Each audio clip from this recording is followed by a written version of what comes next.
I need to check my ego, and it's never a race. How fast my company grows is not a race. And I actually learned some hard lessons with that early on in my entrepreneurial career. Welcome to the Ryan Rice Show, where we talk about what we learned yesterday that we can apply today so that we can be better tomorrow. I hope you enjoy and subscribe. Lesson number 9, and it correlates pretty well with number 8, but as a leader, you're accountable for everything, every little thing that happens. And as an example, I remember when I had my first store, the boss who I talked about a little bit earlier, the ex-lieutenant in the Air Force, he would come, and we would have big visits, right? So I would have my boss's boss's boss would come to my store and want to see how great or how terrible I was doing. And I remember the first time I had one of these big visits, my boss came in, and there were a bunch of shopping carts out in the parking lot. And it was because I don't remember what happened, but maybe we had like our cart attendant called out for the day, and so he didn't show up at work. And so, here I am, focused hard on making sure that the inside of the store looked good. But there were carts all over the parking lot. And he came in, he's like, "Dude, what are you doing?" And I was like, "Well, what do you mean?" And he said, your parking lot is a mess. And it was. And that was a good learning for me, because as the store manager, I was accountable for every single thing that happened in that store. And that included all the way down to like carts being in the parking lot. And I think having that mindset of, if you're a leader, let me transition it this way, is in my business currently, I'm accountable for every single thing that is happening in my business. And I might have people sitting in certain seats, but it's still my fault. Everything that happens is still my fault. And I think having that level of accountability, it was a good lesson to learn at Target. And something as small as learning about, as a store manager, you're responsible if your parking lot looks like shit or there's shopping carts everywhere, was a good lesson. Because in my business now, whether it's bringing in revenue, or whether it's grout that is not grouted correctly on bathroom tile, or if it's flooring that's laid incorrectly, the smallest amount of thing I am accountable for, and it's my job to make sure that all of the things happen. So I think just being trained on that mindset at Target was really, really helpful, and something that serves me now. Lesson number 10 that I learned was, what you measure improves. And I mean, at Target, we had data for everything. There was a period at Target where we went like crazy with data, and I won't get into data for what and some of the specifics, but it's so important to measure what it is that I want to improve. And as I reflect on the amount of things that we measured at Target, which again, Target is a staple for if they're a Fortune 33 company and they've done all the financial things that we've already talked about, there's probably a couple things that we could learn and take away from them, right? And reflecting on the amount of things that Target measured, and how much we watched it, how closely we watched it, and sometimes how we would obsess over certain metrics, I think is a good learning, because it means that in my business now, if I'm not tracking, what's my cost per lead, what is my cost per contract, how many leads per month, how many, just all of those things. And if I'm not doing a good job of measuring, then the thing probably won't improve. And so I think for you guys out there, if there is something in your business that you want to improve, how are you measuring it? And sometimes it's a little bit more straightforward than others, but I think whatever you want to improve, having a way to measure it is a great way for it to improve. And that was a good lesson that I learned at Target. Lesson 11. You get paid in direct correlation to the value you add to the company. And this was a good one for me. And I don't know that I learned this while I was in the moment in some of my roles at Target, but as I reflected on what I did learn while I was there, that was one that stands out. And I think a lot of times, before I left the position that I was in, I got to see a lot of what people made and whatnot. And, the whole job of a business, if the reason why a business does really good is because they have a lot of profit. The way that you have profit is you have people that are on your team that are delivering more value than what you're paying them. That's the whole purpose, right? Which means if you're on the other side of that as an employee, the way that you get paid more is to just add more value. And so if you're getting paid $100,000 and you're adding $100,000 of value, but you have been getting paid $100,000 for 4 years and feel that you should be getting paid more just because the amount that you have been getting paid has stayed the same, but you're still adding $100,000 in value. Well, I think this societal expectation that we should be making more just because we've been making the same amount is a flawed expectation. And if you can approach the mindset of, if you want to get paid more, go add more value to the company. And the way that you can do that is there's a lot of ways that you can do that depending on what type of role that you're in. But for example, when I was at Target, I think one of the reasons I got promoted a lot is because in my first role, I became very proficient in my first role. And then I became so proficient in it that I had the ability to teach other of my peers things. And that in turn elevated, maybe 8 other stores, right? And then because of what I was adding so much value that I was able to teach what I learned that helped 8 other stores. Well, that's adding more value to the company. That's going to obviously increase my visibility within the company. And then I get promoted. And it's the same thing. And so if at any time I wanted to continue to get paid more, I had to figure out okay, one, how can I just make sure I'm doing my job very well? And then 2, what value can I add to the company that is going to create so much exponential value that it would be unreasonable for the company not to want to pay me more money. And that's how you get paid more, right? You don't get paid more just because you feel like you should, and then you go and you ask for a raise. And you could do that, but I do believe that the second that you are getting paid equivalent to the value that you create, number one, I think you decrease the ability for other people at the company to want to spend time mentoring you. Because, think about it. If you are delivering the exact value that you are getting paid, then the people above you just are going to expect you to do your job. They're not going to want to invest an inordinate amount of time in you because you are not showing that you have additional value that you can bring to the company. And they're going to go focus their attention mentoring other people that have shown that they want to deliver more value to the company. And they're going to go focus on them.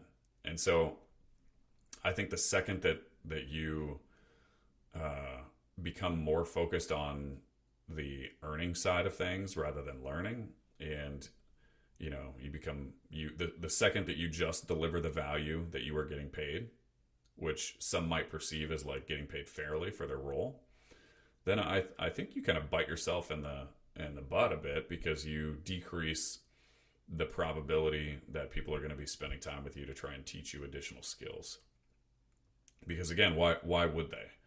You're getting paid the value that you're delivering. You just need to do your thing. They can go focus their attention on somebody else that is trying to add more value. So that was a good lesson. And I think that can be a good lesson for any W-2 employee, is that if you want to get paid more, I think one option is to be the victim and, I should be getting paid more and I work so hard, blah, blah, blah. Stop. Who cares? If you want to get paid more, then go figure out how you can add 10 times as much value than where you are. And if you add 10 times as much value to your current role than what you're being paid for in your current role, then if you do that for a consistent amount of time, like you are going to start making more money. So that was a good lesson and one that I wanted to mention. Lesson number 12. Creating a culture of feedback is, number one, very difficult, and two, is vital. Feedback, the amount of time that I spent trying to solicit feedback as well as giving feedback to everyone, and then creating a culture around making it normal for that feedback loop to continuously happen. I mean, it was just vital to the stores that ran well versus the stores that didn't, and the teams that did well and the teams that didn't. If there wasn't a good culture of feedback, then there was typically a ceiling in terms of performance. So here are some of the lessons of how I learned to create a good culture of feedback. First, I hired winners, or I did my best to make sure that only winners were on my team. And if I brought people on that had an immense desire to learn and that did what I suggested, or that were able to bring in skill sets that I might not have had, then having winners on my team, like, winners want feedback. Winners thrive off feedback. And if you've had winners on your team before, then you know how important feedback is to them. They want to do cool things, and if they're not getting the feedback, they're more unsettled because they're not exactly clear where they are and, how to continue to improve. But hiring winners helps create that culture, because when you have a bunch of people that constantly want feedback, makes it a lot easier to create a culture of feedback. Constantly checking in with the team and making sure that that everyone on my team was very clear of where their performance was at all times. And that was just by talking about the performance regularly. And it was, I think, one way too that I did that was I documented a lot of my feedback, right? So I'd have a conversation with someone on my team. I would document my conversation with them. That way, when I had the next conversation, I could go reference like, oh, I forgot that detail that I talked to so-and-so about this specific skill.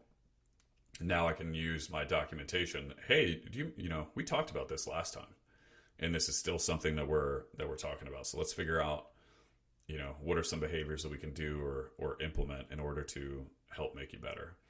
And so the frequency at which I'm talking about someone's performance and making sure that I'm writing stuff down, documenting our conversations was really important. And that kind of correlates well with like how important the review process was. And if you've been at a big company, I'm sure you can empathize with this, but I think the review process can very easily be seen as this like HR task that needs to be done.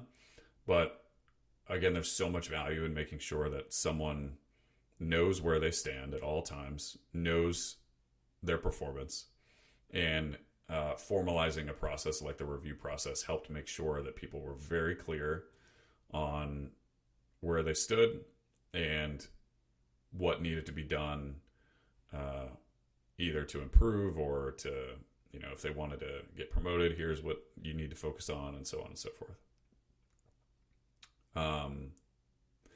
And then, along with that review process, I would make sure that everyone on my team had specific goals, right? I would,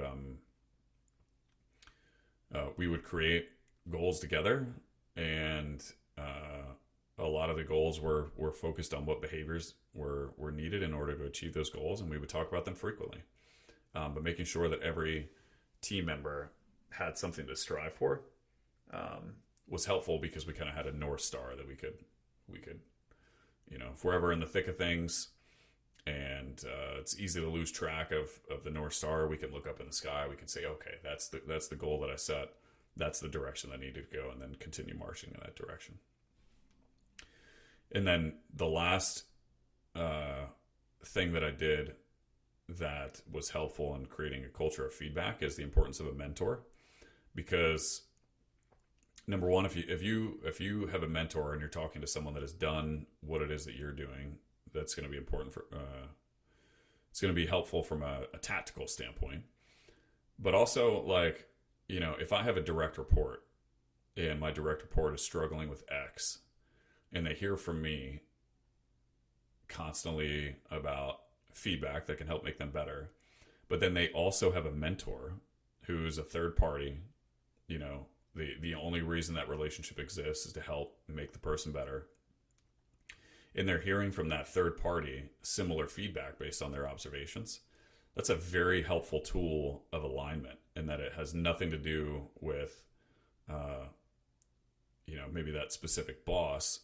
But if you're hearing the same feedback from multiple people, and one of them is somebody that you trust, and the only reason that relationship exists is so that they can make you better, and so it's coming from a good place, then having that mentor is a very helpful perspective to making someone better and creating that culture of feedback. So yeah, just the lesson of creating the culture of feedback, how difficult it was and how critical it was. Those are some of the steps that I took to create a culture of feedback. And it was certainly a good lesson that I still apply today.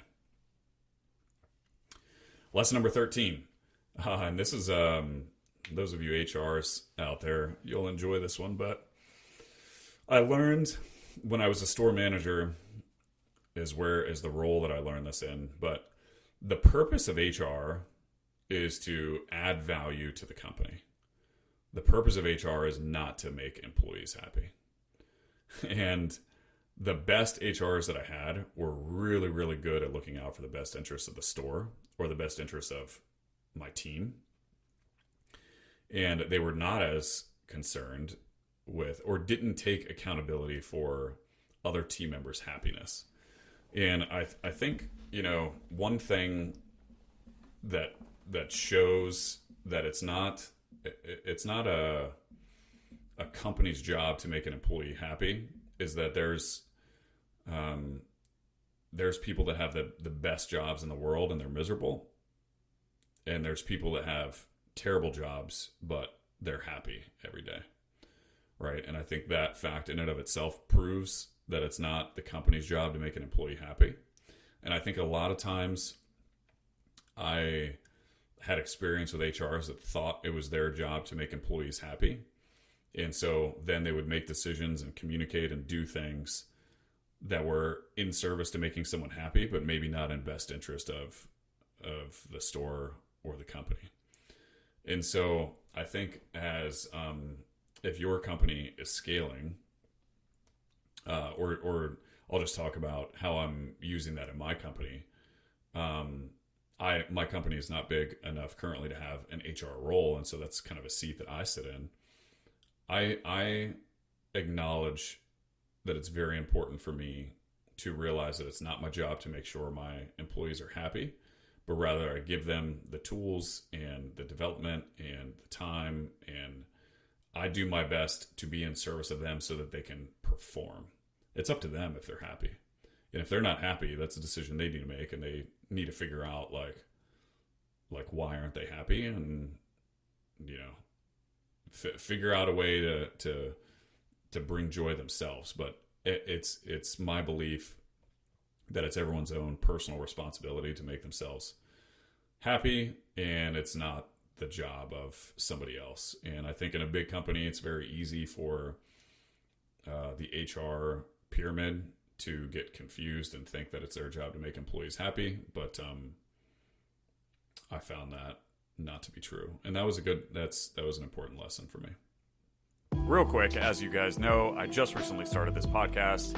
If you could give it a rating with a quick tap of the thumb, that would mean the world to me. And even more importantly, it could help spread the word to a broader audience, which in turn could help change a life.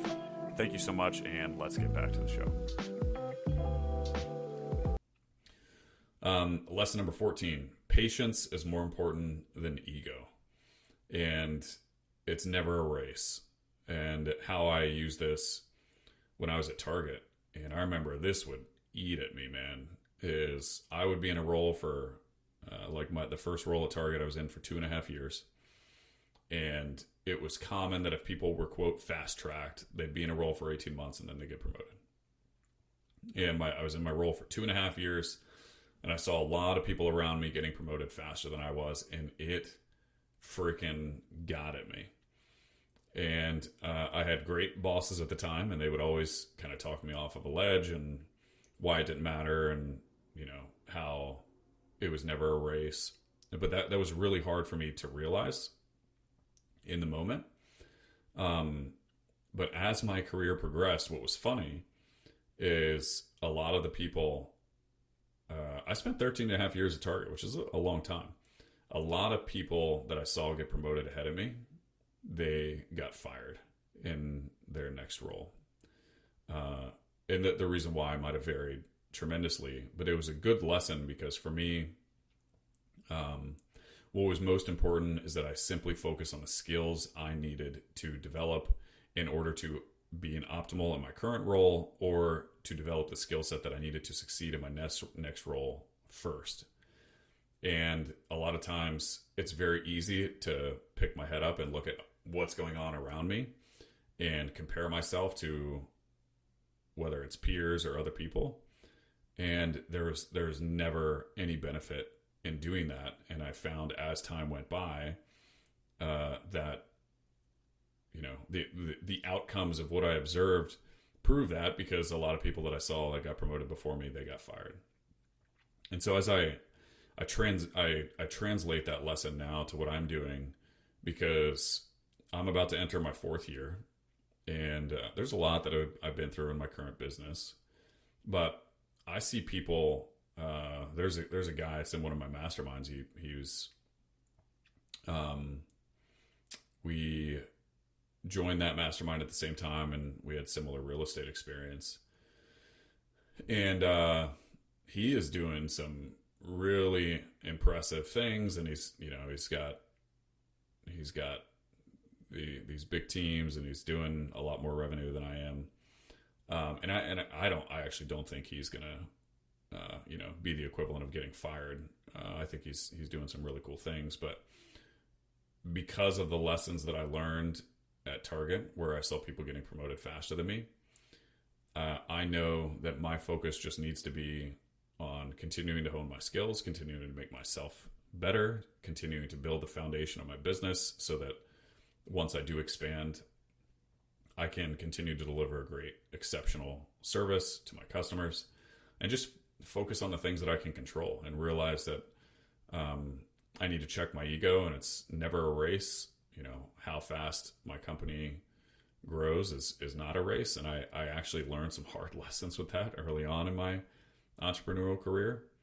But yeah, that lesson of patience being more important than ego is a huge one for me. Lesson number 15. Oh man, and this was a big one, and I think this is something that's rampant the more people that you have. But I learned to distance myself from drama. And so it's like the larger a company gets, there's inevitably going to be people that talk shit about what's happening in the company. They're going to talk shit about other people in the company, and they're just a drain to be around, and they serve zero benefit to the company. And there weren't a lot of those people at Target, but it's impossible to be perfect. And so people like that would infiltrate themselves somehow. And what I learned is, like, the further I can distance myself from those types of people, the better. And regardless of, if I thought they were cool, or even if I thought that there was merit to some of the things that they were saying, if they're complaining about it constantly, as opposed to talking about solutions on what they can do to fix it, it was a cancer to be around. And, typically those people end up getting fired or they quit anyway. And so if you have any desire to stay at the company for a long period of time, then it's in your best personal interest to not be around stuff like that. And it can be difficult because, you might be working with a boss that, multiple people might agree that he's not a good boss, or maybe he's egotistical, or he's doing things in service of himself. And it's hard not to fall into the trap of, like, talking shit about somebody else. But the moment I removed myself from drama and just this, cancer of being around people that would talk shit about other people, like, it just made my life better and easier, and I could focus on the things that I needed to do. And, you know, by removing myself from those conversations, I became less tempted to have my thoughts lured to a certain direction. And for those of you that have been in big companies, I know you know exactly what I'm talking about. And so learning the lesson, like just there's typically zero benefit of being involved in drama other than in the moment. It might give you some dopamine hits and make you feel better because you get to talk about, you know, the reason why things suck, and that feels, might make you feel good in the moment. It served no value, and the more that I can distance myself from drama, the better I know that I can perform, and the better ultimately for myself and for the company. Lesson number 16. I learned to be resourceful, because what was cool about working for a company like Target is that in every single role that I held, the company was big enough to where there was someone else out there that had already done what it was that I was attempting to do. And I can go find out who that person was, and I can build a relationship with them, and I can learn from them. And so it kind of correlates a little bit. I talked about having a mentor earlier, but even in my, like, how I translate that learning to my current business is I know that there are people out there that have done what it is that I want to achieve in real estate. And I can try to learn these lessons myself with time. And I'm sure that over time I would learn them all.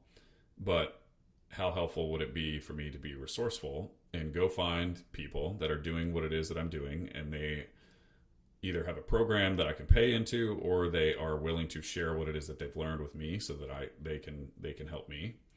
But just the idea of being resourceful, and a lot of times I may not have the resources to achieve something, but if I'm resourceful, I can figure it out. And that was a good lesson I learned at Target, because there were a lot of times at Target where things were hard or things were difficult, and I may not have had a lot of resources. Those of you in retail know that one of those big precious resources are payroll. And the easy thing to do is fall into the trap of like, oh, I don't have enough payroll to do this. Or I could be resourceful, and there's probably someone else out there that we had 1,800 Target stores at the time. And there's probably someone else out there that has the same resources that is doing better than what I do. And so how can I go find them and learn from what they're doing? And I think as long as I had that mindset, you know, even if somehow I didn't find the person that could teach me, which I always did, but just having the mindset of like, how can I be resourceful as opposed to complain about not having resources was a very, very helpful learning. So that's something that I learned there, and that I apply every day now into my business. Number 17. Probably one of the two. I think two of the most important qualities that I had that led to me getting promoted a lot in my 13.5-year career was that I, one, had a strong desire to learn always, and two, I was focused on executing what I was told. And I think those two qualities alone, if you can have this insatiable desire to learn and to get better, and then you find someone that has done what you've done and they tell you what to do, and then you can just go execute on what it is that they do. I mean, regardless of what skills that you have and don't have, those two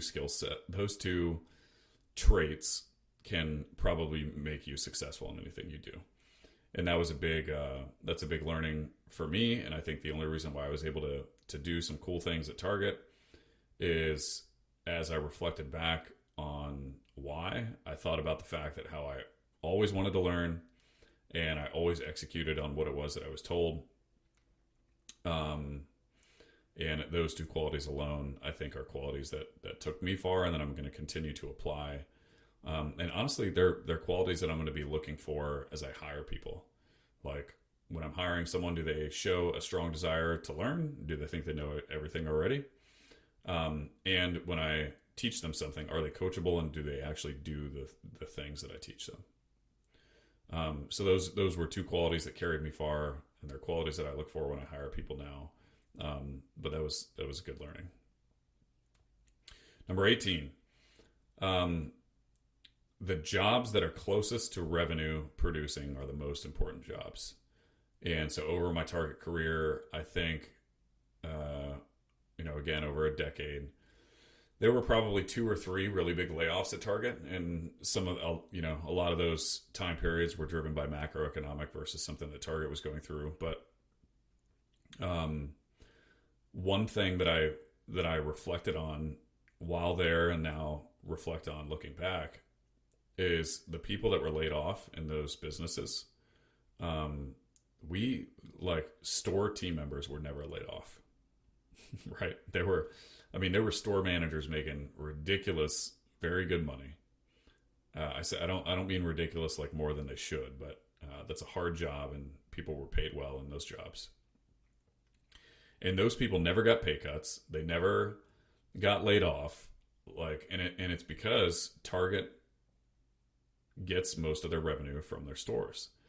And so through a period of 2 to 3 significant layoffs where thousands of people were laid off and lost their jobs, the people that were closest to the revenue were the most secure. And so I think for you, how what might be a helpful perspective is that if you go take a sales job, for example, and a sales job might be volatile. You might make 10 grand one month and 1 grand another month, or whatever it might be. And that in and of itself could be perceived as risky. I think just having the thought process and the mindset that if you are close to a revenue producing job, like, your job is going to be most protected. And so that was just kind of an interesting reflection that I had while I was there, and something if that's helpful for you guys, if you guys are out thinking about what jobs that you want or what jobs that you want to stay in. The closer you are to revenue, the safer your job is going to be. And then my last learning, and I'm sure I had more, but this is the last one that I put together. So this is learning number 19. Was I learned how to influence without authority.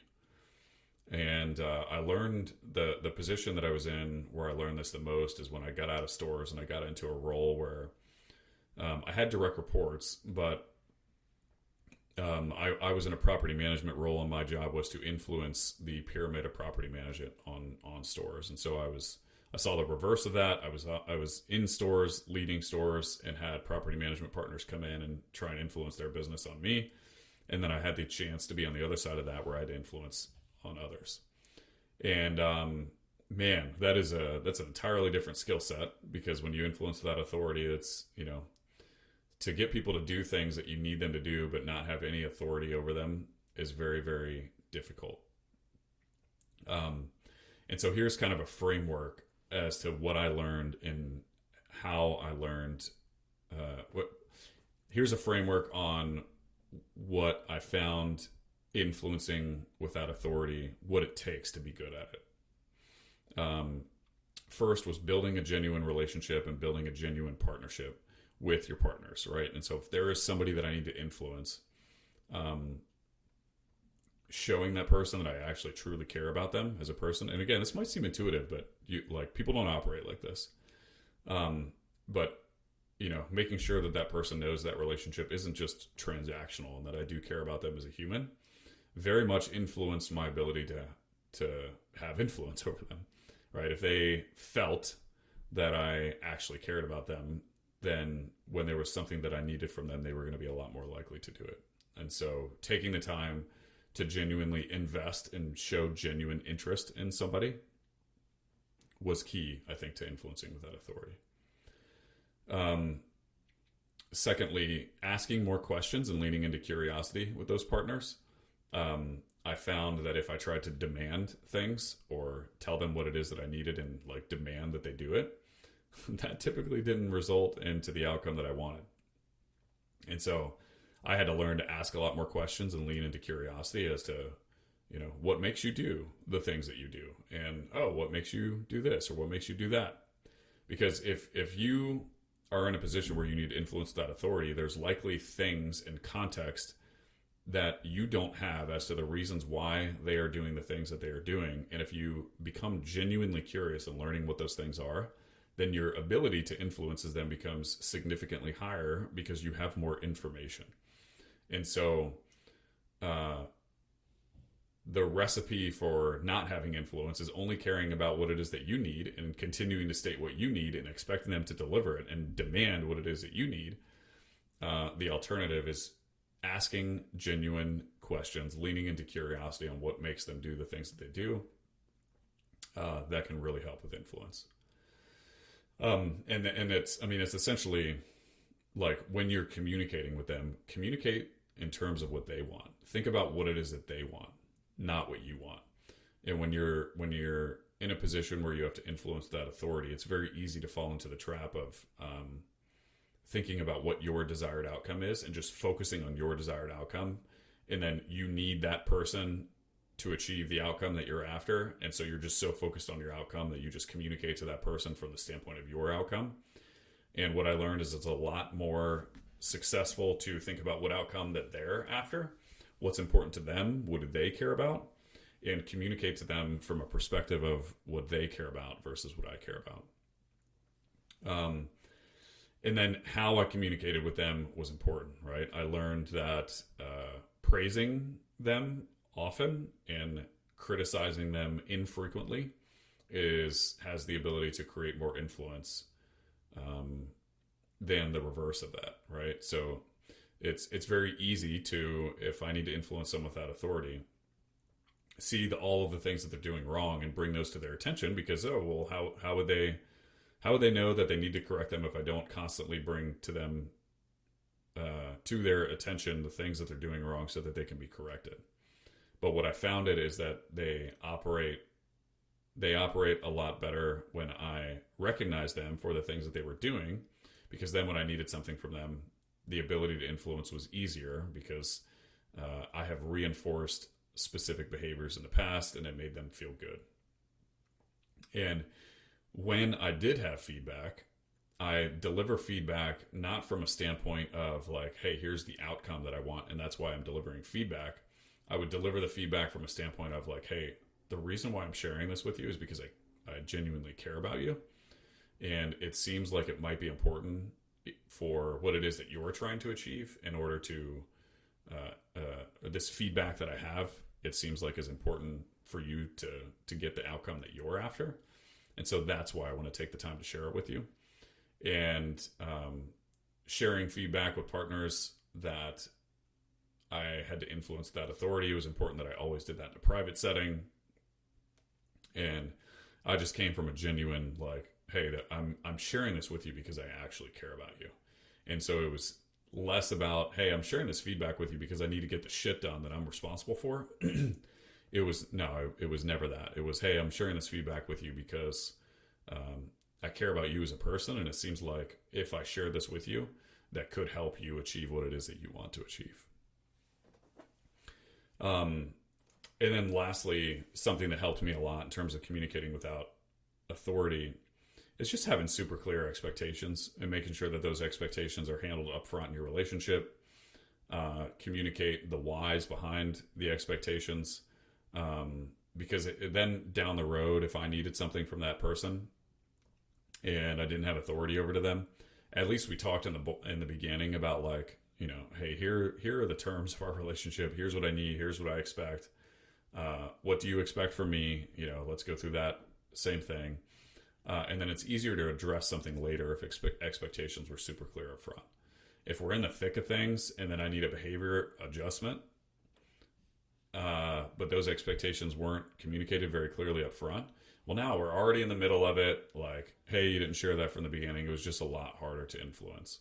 So those were some things that I think helped me to influence that authority.